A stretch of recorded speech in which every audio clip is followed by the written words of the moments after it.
Vamos a leer desde el versículo 1. ¿Capítulo 1? ¿No dije capítulo 1? Primero Samuel capítulo 1.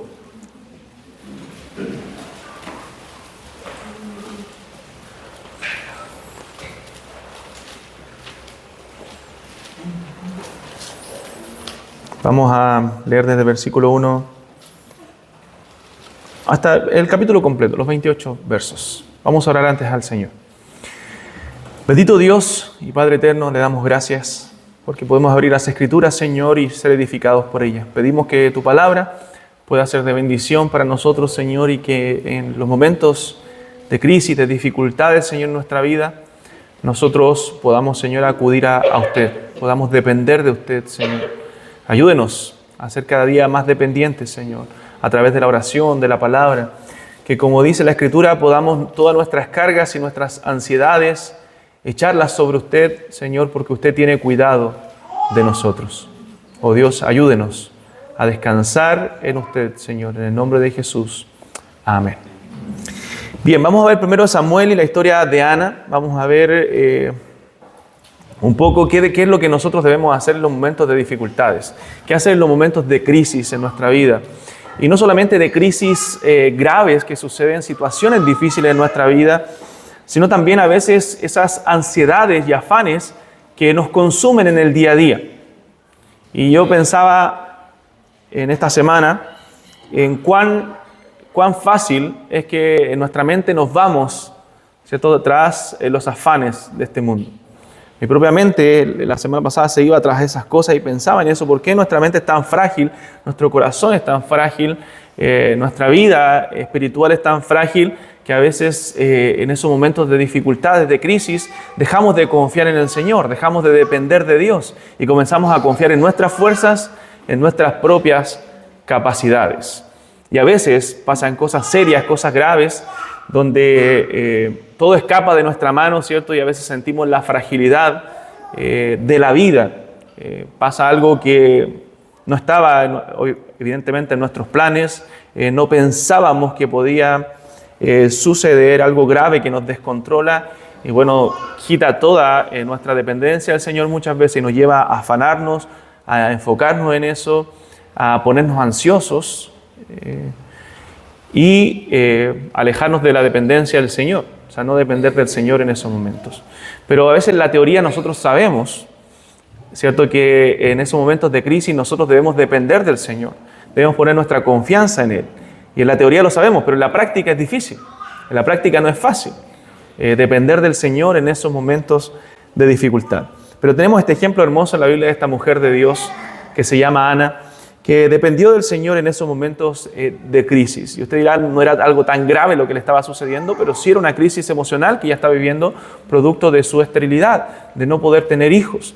Y fue el Señor quien consoló a esta mujer y le dio respuesta a su petición. Vamos a leer la Escritura. Dice, hubo un varón de Ramataim, de Sofim, del monte de Efraín, que se llamaba Elcana, hijo de Jeroam, hijo de Eliú, hijo de Toú, hijo de Suf, efrateo. Y tenía él dos mujeres, el nombre de una era Ana y el de la otra Penina. Y Penina tenía hijos, mas Ana no los tenía. Obviamente estamos en un tiempo del periodo de Israel donde había oscuridad, no había mucha profecía, el pueblo estaba alejado de Dios, alejado de la palabra de Dios, y lo que estaba haciendo Elcana no era algo correcto. Lo hemos visto, ¿cierto?, en los capítulos del matrimonio y la confesión, que la poligamia nunca fue el plan de Dios y siempre trajo consecuencias negativas. Versículo 3. Y todos los años aquel varón subía de su ciudad para adorar y para ofrecer sacrificios a Jehová de los ejércitos en Silo, donde estaban dos hijos de Eli, Ofni y Finees, sacerdotes de Jehová. Y cuando llegaba el día en que Elcana ofrecía sacrificio, daba a Penina su mujer, a todos sus hijos y a todas sus hijas, a cada uno su parte. Pero a Ana daba una parte escogida, porque amaba a Ana, aunque Jehová no le había concedido tener hijos. Y su rival la irritaba, enojándola y entristeciéndola, porque Jehová no le había concedido tener hijos. Así hacía cada año, cuando subía a la casa de Jehová la irritaba así, por lo cual Ana lloraba y no comía. O sea, la situación de Ana emocionalmente era fuerte, era grave. Llegaba al punto de llorar mucho producto de esta situación y también en ocasiones no comer por ello. Y Elcana su marido le dijo, verso 8, Ana, ¿por qué lloras? ¿Por qué no comes? ¿Y por qué está afligido tu corazón? ¿No te soy yo mejor que 10 hijos? Y se levantó Ana, después que hubo comido y bebido en Silo, y mientras el sacerdote Elí estaba sentado en una silla junto a un pilar del templo de Jehová, ella con amargura de alma oró a Jehová y lloró abundantemente. E hizo voto diciendo, Jehová de los ejércitos, si te dignares mirar a la aflicción de tu sierva y te acordares de mí y no te olvidares de tu sierva, sino que dieres a tu sierva un hijo varón, yo lo dedicaré a Jehová todos los días de su vida, y no pasará navaja sobre su cabeza. Mientras ella oraba largamente delante de Jehová, Elí estaba observando la boca de ella, pero Ana hablaba en su corazón, y solamente se movían sus labios, y su voz no se oía. Y Elí la tuvo por ebria. Entonces le dijo Elí, ¿hasta cuándo estarás ebria? Digiere tu vino. Y Ana le respondió diciendo, no, Señor mío, yo soy una mujer atribulada de espíritu. No he bebido vino ni sidra, sino que he derramado mi alma delante de Jehová. No tengas a tu sierva por una mujer impía, porque por la magnitud de mis congojas y de mi aflicción he hablado hasta ahora. Elí respondió y dijo, ve en paz, y el Dios de Israel te otorgue la petición que le has hecho. Y ella dijo, halle tu sierva gracia delante de tus ojos. Y se fue la mujer por su camino y comió y no estuvo más triste. Y levantándose de mañana adoraron delante de Jehová y volvieron y fueron a su casa en Ramá. Y Elcana se llegó a Ana su mujer y Jehová se acordó de ella. Aconteció que al cumplirse el tiempo después de haber concebido Ana, dio a luz un hijo y le puso por nombre Samuel, diciendo, por cuanto lo pedía Jehová. Después subió el varón Elcana con toda su familia para ofrecer a Jehová el sacrificio acostumbrado y su voto, pero Ana no subió, sino dijo a su marido, no subiré hasta que el niño sea destetado, para que lo lleve y sea presentado delante de Jehová y se quede allá para siempre. Y Elcana su marido le respondió, haz lo que bien te parezca, quédate hasta que lo destetes, solamente que cumpla Jehová su palabra. Y se quedó la mujer y crió a su hijo hasta que lo destetó. Después que lo hubo destetado, lo llevó consigo con 3 becerros, un efa de harina y una vasija de vino, y lo trajo a la casa de Jehová en Silo, y el niño era pequeño. Y matando el becerro, trajeron el niño a Elí. Y Elí dijo, oh Señor mío, vive tu alma, Señor mío, yo soy aquella mujer que estuvo aquí junto a ti orando a Jehová. Por este niño oraba, y Jehová me dio lo que le pedí. Yo pues lo dedico también a Jehová, todos los días que viva será de Jehová. Y adoró allí a Jehová. Tremendo texto de la palabra del Señor, tremendo ejemplo de esta mujer llamada Ana. Hermanos, en la vida, en nuestra vida y en la fragilidad de nuestra vida, del ser humano, cristianos y no cristianos, siempre atravesaremos momentos de crisis. Siempre atravesaremos momentos de adversidades. Siempre tendremos que prepararnos, bueno, casi, no necesariamente siempre estamos preparados para esos momentos, pero siempre debemos estar alerta porque van a llegar momentos de dificultades. Por producto del pecado de nuestro corazón, nuestras emociones suben y bajan, nuestras emociones flaquean, a veces pasamos momentos de profundas tristezas, a veces pasamos momentos de dificultades emocionales, incluso a veces cuando miramos alrededor y no nos está pasando nada que pudiera generar, ¿cierto?, esas cosas, pero hay un descontrol emocional en nuestra alma. Eso es producto de las consecuencias del pecado en nuestro corazón. Porque por el pecado todo nuestro ser se dañó, nuestra alma, nuestra mente, nuestro corazón, el centro de nuestras emociones se dañó. Por eso el Señor dice en su palabra que engañoso es el corazón, más que todas las cosas y perverso. O sea, el corazón en la Biblia es el centro de las emociones, de la voluntad. Todo nuestro ser interior es el corazón. que lo llama así la Biblia, nuestra alma, nuestro ser interior. Y a veces nuestras emociones suben y bajan, ¿cierto? Y lo experimentamos en la vida, aunque no nos esté pasando nada a nuestro alrededor. A veces hay cosas externas, ¿cierto?, que son difíciles de sobrellevar y que provocan esa inestabilidad en nuestra vida.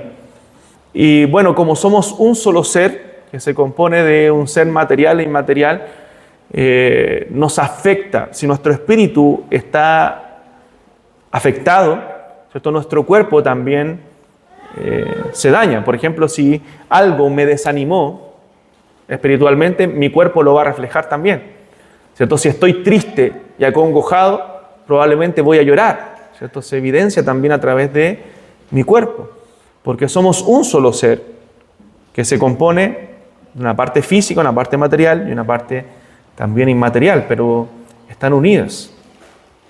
Si se afecta una, se afecta también la otra. Si nos duele la cabeza, si nos duele algo físico, bueno, nuestro espíritu también, ¿cierto?, se desanima, andamos cabizbajos. Entonces en la vida atravesaremos momentos de crisis. A veces esas crisis son emocionales, a veces esas crisis son provocadas por problemas, como decía, y a veces esas crisis son espirituales también. A veces esas crisis son producto del pecado que contamina nuestro corazón. A veces pueden ser económicas, ¿cierto? Hay diversas cosas que provocan inestabilidad en nuestra vida, que nos hacen a veces tambalear y nos hacen dudar incluso de nuestra fe y de nuestra dependencia de Dios. A veces hay casos donde estamos siendo probados por el Señor, y la Biblia habla mucho acerca de eso. Y nos dice incluso que debemos tener sabiduría, debemos tener entendimiento en medio de las pruebas. El Señor dice que debemos tener gozo cuando nos hallemos en diversas pruebas, dice Santiago, sabiendo que la prueba de nuestra fe, de vuestra fe, produce paciencia. O sea, lo que está diciendo el Señor ahí es que nosotros debemos tener la vista espiritual abierta, nuestra mente espiritual también abierta, sabiendo que en medio de esas dificultades hay un trabajo del Señor que es mayor a lo que ven mis ojos. A veces mis ojos no pueden ver lo que el Señor está haciendo, pero yo debo creer que el Señor está trabajando en mi corazón, está trabajando en mi vida. Y pues por eso es que dice el texto, sabiendo que esa prueba de nuestra fe está produciendo algo, está produciendo paciencia. La palabra paciencia se traduce ahí como perseverancia. Como el poder perseverar en las cosas del Señor está produciendo esa fe firme para yo seguir adelante en mi caminar como cristiano. Y la paciencia, dice, tiene una obra completa para que seamos perfectos y cabales sin que nos falte cosa alguna. O sea, el Señor está trabajando de tal forma en nuestra vida, dice Santiago, que Él está formando a Cristo en nosotros para que nosotros podamos ser maduros, para que nosotros podamos estar plenos en el Señor, creciendo siempre.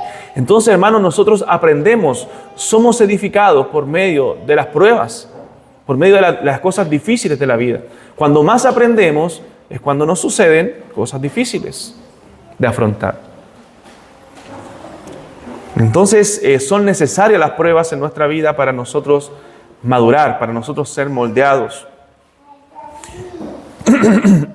A veces las situaciones difíciles se producen por nuestras malas decisiones, por consecuencias de nuestros pecados, pero también debemos afrontarlas confiando en el Señor, arrepintiéndonos de nuestros errores y volviéndonos al Señor de todo corazón y aceptando incluso la disciplina del Señor si es necesario para ser corregidos, porque recuerden que la disciplina del Señor no tiene el fin de destruir nuestras vidas, sino de edificarnos. Es como un padre a un hijo, cuando lo corrige. ¿Para qué? Para su bien, para que él pueda ser enseñado, para que él pueda madurar, ser moldeado en esa área y no volver a cometer esos errores. Cuanto más el Señor, que nos ama tanto a nosotros como un padre a sus hijos. El Señor quiere nuestro bien, quiere nuestra restauración, quiere nuestro arrepentimiento, por lo tanto nos corrige. Y eso dice la Biblia. Y a pesar de que la disciplina, dice Hebreos, no parece ser causa de gozo cuando sucede, trae un fruto apacible en los que en ella han sido ejercitados, dice Hebreos capítulo 12 o 13. Entonces tiene un fruto, y ese fruto es para nuestro crecimiento. Entonces debemos saber qué hacer en esos momentos de crisis, debemos saber qué hacer en esos momentos de dificultad y cómo depender más del Señor. El problema es que a veces no sabemos qué hacer o acudimos a los medios incorrectos y eso nos trae aún más consecuencias. Y no acudimos a la oración, no acudimos a los medios de gracia, no descansamos en el Señor para que Él nos ayude en medio de esas dificultades. ¿Y qué pasa? Nos hundimos más en nuestras preocupaciones, nos hundimos más en nuestras ansiedades, nos hundimos más en nuestros temores y la condición en nuestra vida empeora en vez de mejorar. ¿Qué dijo el salmista en el Salmo 40? Que es un salmo importante en estos momentos de dificultades. Dijo él: pacientemente esperé a Jehová. Esa fue la solución al problema. Porque cuando él luchó en medio de las dificultades por sí solo, no logró absolutamente nada. Tuvo que esperar pacientemente a Jehová, tuvo que esperar pacientemente al Señor. ¿Y qué dijo el salmista? Y él se inclinó a mí. Y luego que él esperó pacientemente al Señor, todo lo demás lo hizo el Señor. Y esa espera paciente no es resignación. Ya estoy resignado, si el Señor no me ayuda, no, ¿qué voy a hacer yo? No, es una espera con confianza, es una espera con fe. Es donde yo espero y creo que el Señor es el único que puede ayudarme en esas dificultades. Y Él dice: pacientemente esperé a Jehová, y luego todo lo hizo el Señor. Dice: Él se inclinó a mí, Él oyó mi clamor, Él me hizo sacar del pozo de la desesperación, del lodo cenagoso. Él puso mis pies sobre peña, Él enderezó mis pasos, Él puso luego mi boca cántico nuevo, alabanza a nuestro Dios. ¿Se da cuenta? Que él solamente esperó pacientemente a Jehová, confiando en Él, y todas las otras 7 cosas las hizo el Señor. O sea, en los momentos de dificultades donde debemos confiar en el Señor y pedirle con fe: Señor, yo creo que solo tú puedes ayudarme, que solo tú estás en control de esta situación. Porque ¿quién más puede ayudarme? ¿Quién más puede socorrerme sino el Dios Todopoderoso? El Dios al cual nosotros servimos. Entonces, él estaba en el pozo de la desesperación, en ese lodo cenagoso, dice el salmista, pero Dios se inclinó a él y lo sacó con su brazo fuerte, su brazo poderoso, y lo puso en un lugar estable, en una roca firme, para que sus pies no resbalaran. Y eso es lo que hace el Señor con nosotros, hermano. Si usted ve a su hijo en el peligro, si usted ve a su hijo a punto de caer, usted lo va a ayudar, usted va a extender su mano. ¿Cierto? Yo he visto que hay varios niños pequeños y a veces estamos en compartir y el padre o la madre ve que el niño le va a pasar algo y ¡pum!, corre y lo agarra, ¿cierto? Para que no caiga, para que no resbale, para que no sienta dolor en su caída, para que no ande en un lugar peligroso. Así es el Señor con nosotros, hermano. Él va a nuestro encuentro. ¿Por qué dudamos del amor de Dios? ¿Por qué dudamos de los cuidados de Dios? Si Dios tiene el poder para rescatarnos. Y si a veces nos permite, ¿cierto?, sufrir por un periodo de tiempo, nos permite pasar ciertas aflicciones por un periodo de tiempo, tenemos que pensar que es para nuestro bien, que es para nuestro aprendizaje, que es para que nosotros seamos moldeados y es para que nosotros nos humillemos y dependamos más de Él. Un niño pequeño debe reconocer que él no puede hacer las cosas solo, que él no puede ir a comprar solo, mis hijos no pueden ir a San Carlos solo, no pueden ir a Chillán solo, no pueden cruzar la carretera solo, porque no son capaces aún por su edad. Así también los hijos de Dios debemos reconocer que no podemos hacer absolutamente nada sin la dependencia del Señor. Necesitamos de Él. Entonces la palabra de Dios nos da este precioso ejemplo, y hay muchos otros que podríamos mencionar, pero este precioso ejemplo de esta mujer que supo qué hacer en ese momento de angustia, que no se refugió en lo equivocado, que no buscó las cosas equivocadas en los tiempos de necesidad, sino que buscó a Dios. Entonces en Ana había estallado esta crisis, había estallado este periodo de sufrimiento, pero acudió a Dios. Entonces, ¿qué hizo Ana para salir de esta crisis? Bueno, lo primero que hizo es que se fue a la casa de Dios. Mire, leamos versículo 6, antes para ver su problema, su dificultad. Versículo 6 al 8. Dice: y su rival la irritaba. Eso es lo que hacía esta otra mujer, Penina. La irritaba, enojándola y entristeciéndola, porque Jehová no le había concedido tener hijos. O sea, se burlaba de ella y la dañaba con sus palabras. Así hacía cada año cuando subía a la casa de Jehová. La irritaba así, por lo cual Ana lloraba y no comía. Y Elcana, su marido, le dijo a Ana: ¿por qué lloras? ¿Por qué no comes? ¿Y por qué está afligido tu corazón? ¿No te soy yo mejor que 10 hijos? A mí me parece graciosa cada vez que leo eso. Se tenía fe Elcana, ¿cierto? Pero dice: no te soy yo mejor que 10 hijos. Entonces esta mujer estaba afligida, estaba con un dolor en su corazón. A veces en los momentos de crisis lo que hacemos es alejarnos más de Dios. Y ese es el peor error que nosotros podemos hacer en los momentos de dificultad, hermanos. Sino que debemos depender más de Dios. Entonces pasan dificultades y no me congrego. Pasan dificultades y dejo de orar, dejo la comunión con el Señor, dejo de leer la palabra. Y eso agudiza mi situación, agudiza mi dolor. Y no es que veamos los medios de gracia como algo que tiene un efecto placebo, donde me hace sentir mejor simplemente, sino que tienen un poder real los medios que Dios ha dejado para consolar nuestro corazón. Porque, hermanos, Dios es el Dios de toda consolación. Dice la Biblia en 1 Corintios.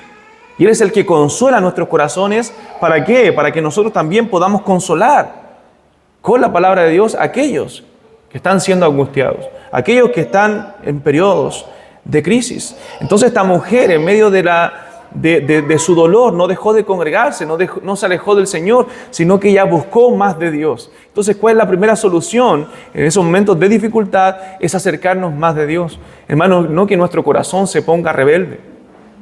A veces nos rebelamos y nos ponemos orgullosos y creemos y comenzamos a decir: pero si yo no merezco esto.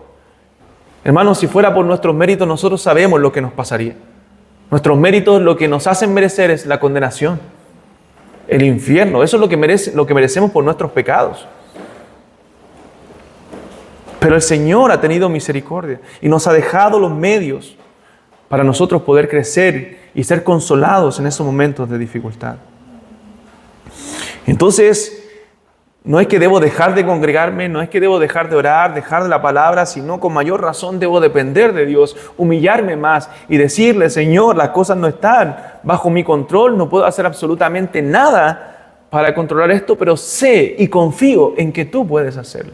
Confío en que esto está en tu mano, de que esto está en tu poder, de que tú eres soberano, de que tú todo lo gobiernas, de que tú todo lo controlas y que tú puedes dar solución y ayuda en medio de mis dificultades. Y no es que Ana oró una noche y recibió respuesta, porque a veces somos impacientes en nuestras plegarias, somos impacientes en nuestras oraciones. Ya oramos 2, 3 días, una semana y ya queremos respuesta. No, hermanos, ella llevaba mucho tiempo clamando y probablemente no había visto respuesta. Todos los años Elí subía y todos los años esta mujer, dice ahí, era atormentada por Penina. Y todos los años ella clamaba al Señor para que le diera hijos, para que pudiera darle ese privilegio, ese deseo. Entonces Ana se levantó y se fue a la casa de Dios. Dice el versículo 9 del capítulo 1. Y se levantó Ana después que hubo comido y bebido en Silo. Y mientras el sacerdote Elí estaba sentado en una silla junto al pilar del templo de Jehová, versículo 10, ella, con amargura de alma, oró a Jehová y lloró abundantemente. Entonces ella entendió, hermanos, que en los momentos de crisis es donde más tenemos que acercarnos al Señor, donde más tenemos que buscar su rostro, donde más tenemos que orar. Hermanos míos, la realidad de la iglesia hoy día es lamentable en cuanto a la oración. Cada vez oramos menos, cada vez hay más distracciones. A veces no nos cuesta tanto leer la palabra, nos es más fácil leer la Escritura, pero nos cuesta orar.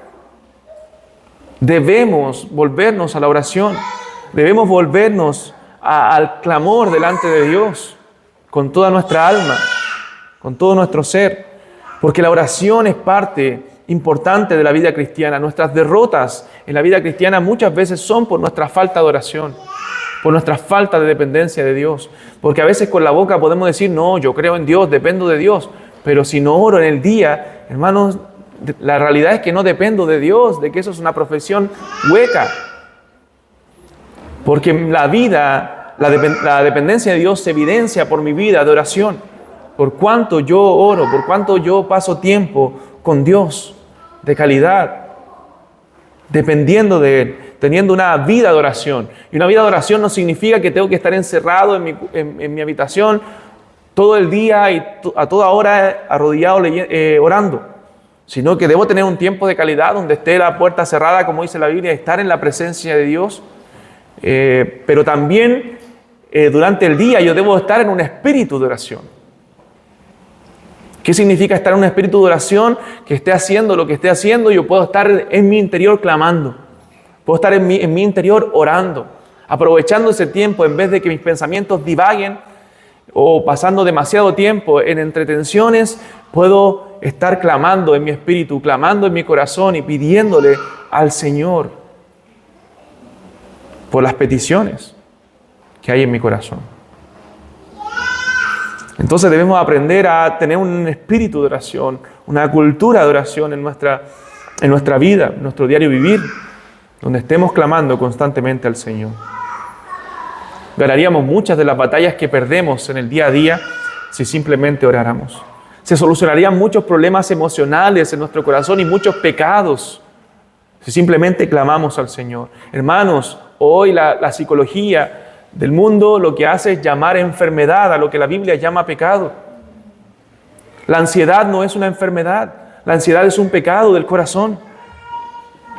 El afán no es un problema químico del cerebro y si bien puede tener reacciones químicas, es producto del corazón. Es un tema espiritual que debo tratar con Dios. Entonces no llamemos enfermedad a lo que Dios llama pecado y que la única solución que tenemos para poder solucionar eso en nuestra alma es acudir a Dios, es descansar en Dios, es en el Creador, el que hizo nuestra alma, el que hizo nuestro cuerpo.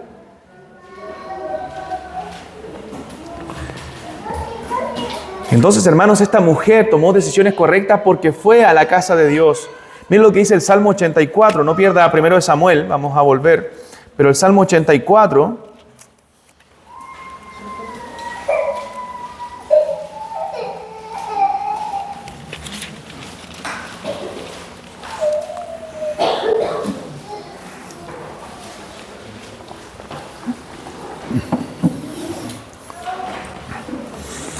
a veces lo que nos hace caer y lo que nos hace poner inestables son diversos pecados.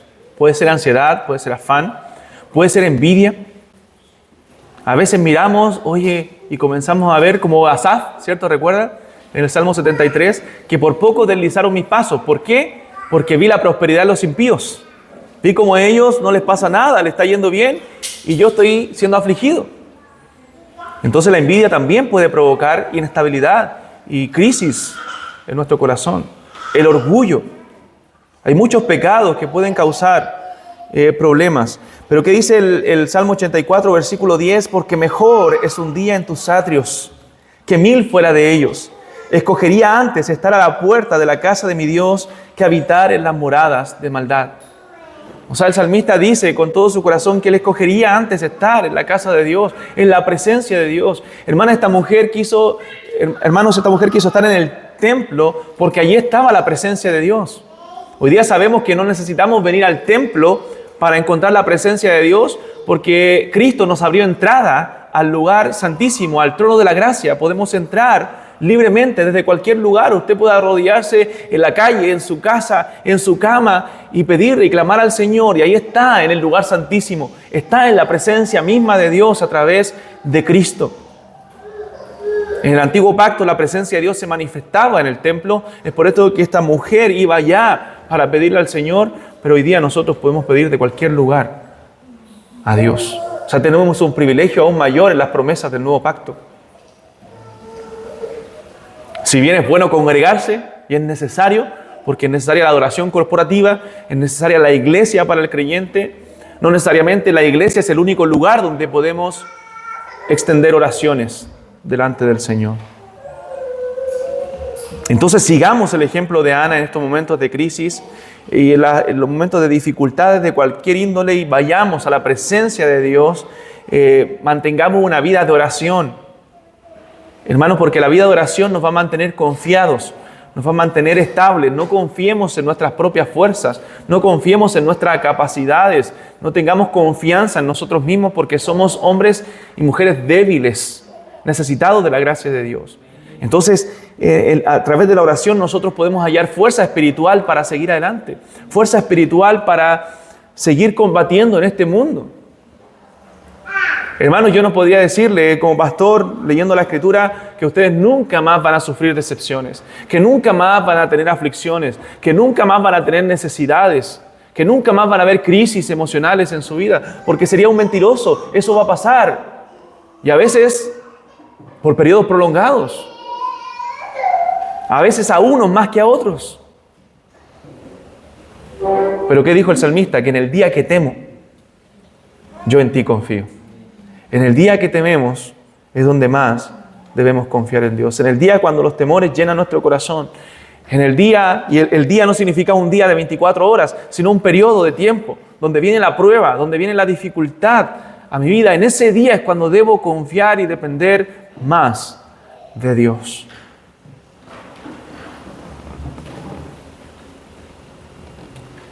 Entonces debemos mostrar, evidenciar nuestra dependencia del Señor. ¿Qué más hizo esta mujer? Bueno, esta mujer clamó a Dios. Fue a la casa de Dios y clamó a Dios, le pidió a Dios. En el versículo 10 dice ella, con amargura de alma oró a Jehová. Mire qué hermoso este verso. Con amargura de alma oró a Jehová y lloró abundantemente. Hubo un quebrantamiento en su corazón. Hermanos, ¿cuándo fue la última vez que nuestro corazón se derramó quebrantado delante del Señor?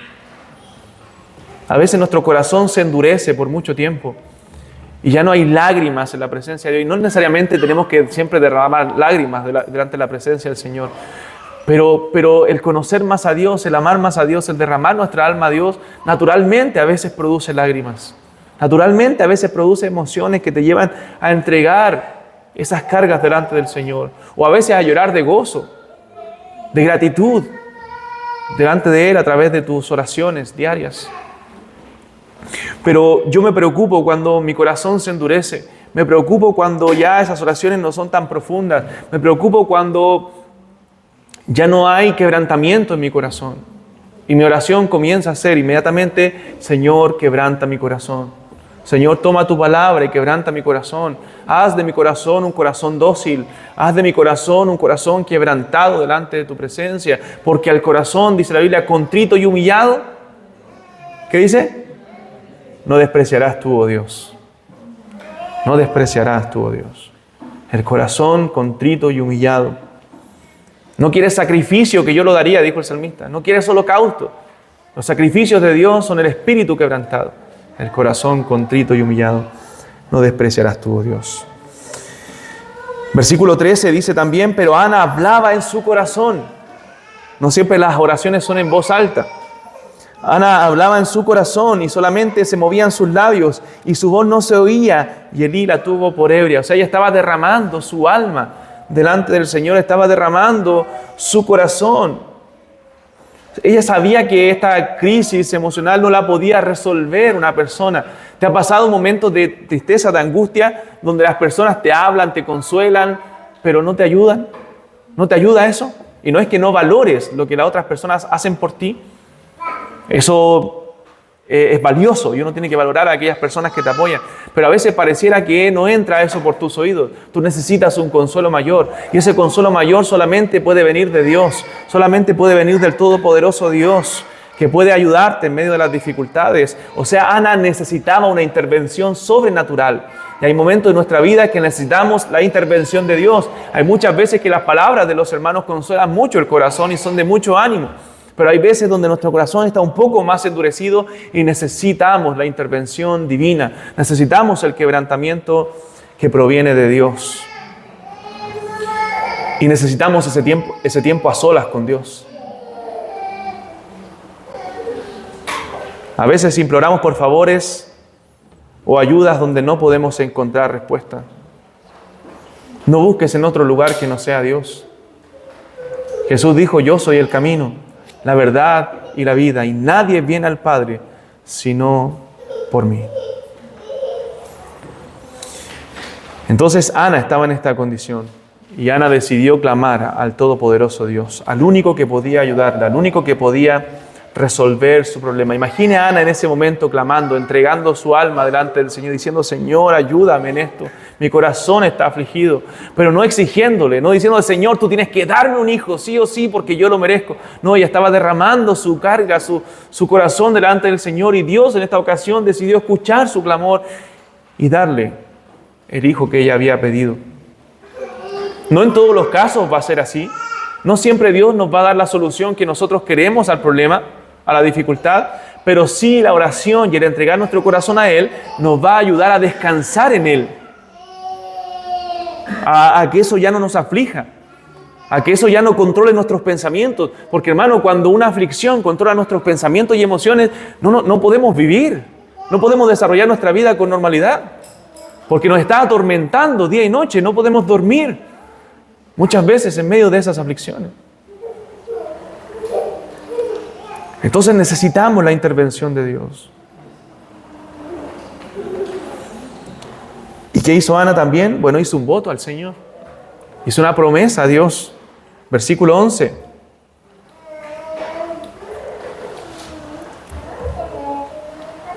Dice, e hizo voto diciendo, Jehová de los ejércitos, si te dignares mirar a la aflicción de tu sierva y te acordares de mí, y no te olvidares de tu sierva, sino que dieres a tu sierva un hijo varón, yo lo dedicaré a Jehová todos los días de su vida, y no pasará navaja sobre su cabeza. O sea, Ana hizo un voto a Dios, que si Dios le daba un hijo, ella lo iba a dedicar al Señor para que le sirviera.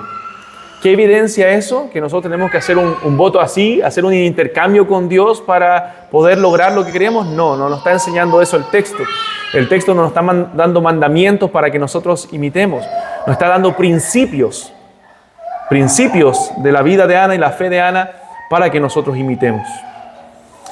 Y en estos principios, ¿qué reflejan? Un compromiso con Dios. Este principio refleja la decisión de esta mujer, la convicción de esta mujer. Al decir, Señor, yo quiero pedirte esto y yo prometo, hago un voto delante de ti, de que si tú me das un hijo, yo lo voy a dedicar a él para tu servicio. Y vemos que ella lo cumplió. Ana era una mujer que hablaba en serio. No como nosotros, ¿cierto? Que a veces decimos, ya Señor, sí, ahora sí que sí. Y después ahora sí que sí que sí. Y ahora sí que sí que sí que sí que sí. Y nunca cumplimos lo que decimos. Pero ¿qué dice la Biblia en Eclesiastés? Cuando a Dios hace promesas, no tardes en cumplirlas. Porque Dios no se complace de los insensatos, de los necios. Cumple lo que prometes. Entonces debemos ser hombres y mujeres de convicciones sólidas, de convicciones firmes. Esta mujer tenía un compromiso con el Señor. Esta mujer temía a Dios, sabía quién era Dios. Es por eso que le pidió a Dios esta petición. Sabía que Dios podía cumplirlo a pesar de su problema físico, a pesar de su esterilidad, Dios podía darle hijos. Y creyó e hizo un voto e hizo un compromiso. Nosotros decimos, Señor, dame esto y te sirvo. Pero después que lo recibimos, nos olvidamos y volvemos a lo mismo. Versículos 27 y 28, mire lo que dice de 1 Samuel 1, versículos 27 y 28. Dice, por este niño oraba, cuando él le preguntó, y Jehová me dio lo que le pedí. Qué lindo, hermano. Qué lindo es ver la mano del Señor. Qué lindo es ver las respuestas de Dios cuando oramos. Ver que Dios responde a la oración de sus hijos. Clama el justo y Jehová lo oye. Yo pues lo dedico también a Jehová. Todos los días que viva será de Jehová. Y adoró allí a Jehová. ¿Se da cuenta el compromiso que tenía esta mujer? La convicción que tenía esta mujer, el deseo que tenía esta mujer de servir al Señor. Y de ser de convicción, de decir esto voy a hacer, y eso fue lo que hizo.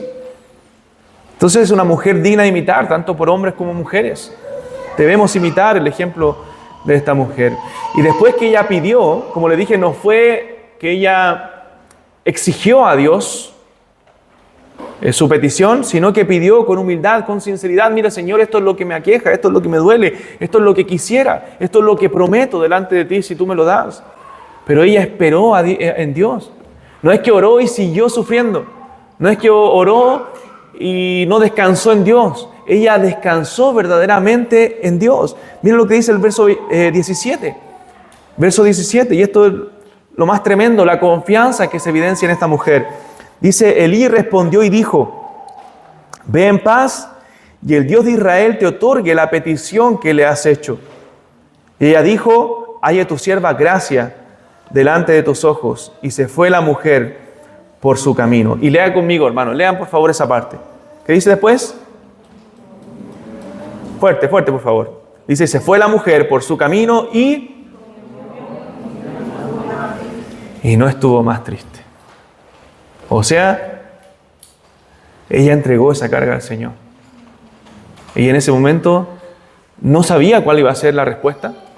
No sabía si el Señor le iba a dar la petición de su corazón, pero ella descansó en Dios. Desde ese momento no estuvo más triste. No estuvo más triste. Hermanos, hay muchos momentos de tristeza, muchos momentos de dificultad, pero cuando nosotros aprendemos a descansar en el Señor, podemos hallar paz en medio de las tormentas. Podemos hallar gozo en medio de las dificultades. Y como leíamos delante, si decíamos al principio, debemos aprender a regocijarnos en el Señor, a deleitarnos en Él, a descansar en Él. Porque, hermano, nuestro corazón a veces se pone demasiado ansioso. A veces nuestro corazón no tiene la paciencia para esperar la respuesta de Dios. Queremos respuesta ahora ya, queremos solución ahora ya, pero las cosas no son como nosotros queremos. Las cosas se hacen como Dios quiere. Y, hermanos, y el consuelo es que como Dios hace las cosas, eso es, dice la Biblia, es bueno, es agradable y es perfecto. Porque Dios nos da para cumplir simplemente los caprichos de nuestro corazón, sino para hacer su voluntad en nuestra vida y que podamos hallar descanso en Él. Entonces, en ese momento, esta mujer no estuvo más triste. Halló consuelo en el Señor. Entonces había entendido Ana que la llave para salir de la crisis estaba en Dios. Entonces, por eso no se movió de ahí, no dejó de orar hasta que la oración fue respondida. O sea, ella halló descanso en Dios. Entonces, por medio del sacerdote, en este caso Elí, este siervo de Dios, Dios también le habló palabras alentadoras. Y Elí le dijo que Dios, el Dios de Israel, le otorgue la petición que ella había hecho delante de Dios. Entonces, hermanos, la oración, como dije, no es algo simplemente para sentirnos mejor. La oración es el medio que Dios nos ha dejado para descansar en Él. ¿Qué dice la Biblia? ¿Está alguno alegre? ¿Qué tiene que hacer? ¿Ah? Canta alabanza, dice Santiago. ¿Está alguno enfermo entre vosotros? Haga oración. Hermano, hay enfermedad, hay crisis, hay tristezas en tu alma. ¿Qué tienes que hacer? Humillarte. ¿Qué tienes que hacer? Clamar a Dios. ¿Qué tienes que hacer? Orar con todo tu corazón y con toda tu alma y pedirle al único que puede ayudarte, al único que puede sacarte de esa situación, al único que puede socorrerte, porque ese Dios todopoderoso ha dado a su propio Hijo, ha dado al Señor Jesucristo para morir por nuestros pecados y para llevar en esa cruz todos nuestros pecados, aún esos pecados de ansiedades, aún esos pecados de afán de nuestro corazón, aún nuestras enfermedades, dice la Biblia, Cristo la llevó en la cruz del Calvario. Entonces debemos mirar al Salvador, mirar a aquel que murió por nuestras transgresiones, mirar a aquel que murió por nuestros pecados y hallar descanso en Él, hallar descanso a nuestra alma. Porque, hermanos, somos los seres, los creyentes más privilegiados de este mundo, al tener a Cristo. Y al tener ese consuelo tan grande en nuestro corazón, a tener esa paz que inunda nuestra alma. Cristo dijo: mi paz os dejo, la paz os doy. Yo no os la doy como el mundo la da. No se turbe vuestro corazón ni tenga miedo. El Señor no quiere que nuestro corazón esté turbado, esté afanado, esté con temor. Quiere que nuestro corazón haya paz en Él. Y para eso debemos confiar en Él. Recuerda en Juan 14 también le dice el Señor, no se turbe vuestro corazón, creéis en Dios, creed también en mí, dice Cristo. En la casa de mi Padre muchas moradas hay. Si así no fuera, yo lo hubiera dicho. Voy pues a preparar lugar para vosotros, para que donde yo estoy, vosotros también estéis. O sea, le alienta a sus discípulos con la esperanza eterna, con la gloria eterna, diciendo, no, sus corazones no estén turbados. Tenemos un lugar seguro. ¿A dónde vamos a ir, hermanos? Esta vida son 80 años, esta vida es corta, pero hay una vida eterna después de esta. Y sabemos el camino, porque Jesús le dijo a sus discípulos, yo soy el camino, la verdad y la vida. ¿Cuál es el camino a la paz, al gozo, a la dicha, a la vida eterna? Cristo Jesús. Cristo Jesús. ¿Quieres hallar el camino? ¿Quieres hallar la verdad? ¿Quieres hallar la vida? Acude a Cristo. Clama a Cristo. Y no es que tus problemas, clama a Cristo y tus problemas en esta vida se van a acabar. No. Eso es doctrina de la prosperidad, ¿cierto? Que nosotros no abrazamos ni creemos. En este mundo tendremos aflicción. Pero dijo Cristo, confiad que yo he vencido al mundo. En Cristo podemos hallar paz a pesar de las dificultades. En Cristo podemos hallar gozo a pesar de este mundo caído. Pero un día Él restaurará todas las cosas. Un día Él volverá por nosotros y disfrutaremos de la paz y el gozo eterno para siempre y por siempre al lado de nuestro Salvador. Entonces, Dios puede ayudarnos en estos momentos de crisis, pero tenemos que actuar, tenemos que hacer lo que Ana hizo, tenemos que acudir a la casa de Dios, tenemos que esperar la respuesta de Dios, tenemos que descansar en Dios. Hermanos, tenemos que acudir a los medios de gracia, tenemos que ir a la oración. Siempre lo digo, esto no es mágico. No es que, ya, tengo problemas, Dios va a venir a mi encuentro porque froté la lamparita y salió el genio para resolver mis problemas. No, hermano, Dios no es el genio que resuelve nuestros problemas, lo cual podemos pedirle deseos. Él es el Dios todopoderoso que tiene en control todas las cosas y que a veces permite incluso la adversidad de nuestra vida para que nosotros aprendamos, que a veces nos corrige. Él es Dios, Él es el que merece ser adorado, Él es el que merece ser servido, Él es el que merece ser honrado por nosotros. Nosotros somos sus siervos. No lo veas como que Él es tu siervo, Él es el que está a tu servicio para complacer tus caprichos. No, Él está para ser servido y honrado. Y en ese servicio y adoración que nosotros le brindamos, nosotros mismos somos beneficiados. Con paz, con gozo y con todas las promesas que Él nos ha dado. Dice el verso 28 de 1 Samuel 1, yo pues lo dedico también a Jehová, todos los días que viva será de Jehová, y adoró allí a Jehová. Esta mujer adoró al Señor ahí con todo su corazón. Entonces solo el Evangelio, solo Cristo nos puede llevar a estar cerca de Dios y a acudir a Él en medio de las dificultades. Entonces debemos confiar en Cristo, confiar en el Evangelio poderoso, en el glorioso Evangelio, dice 1 Timoteo, lo vamos a ver el domingo. Estoy fascinado con ese texto, espero poder transmitirlo. Pero dice el glorioso Evangelio del Dios bendito. El Evangelio es glorioso. Y Cristo lo hace glorioso, porque Él es glorioso. Y Él puede ayudarnos en medio de nuestras dificultades. Amén. Oremos al Señor.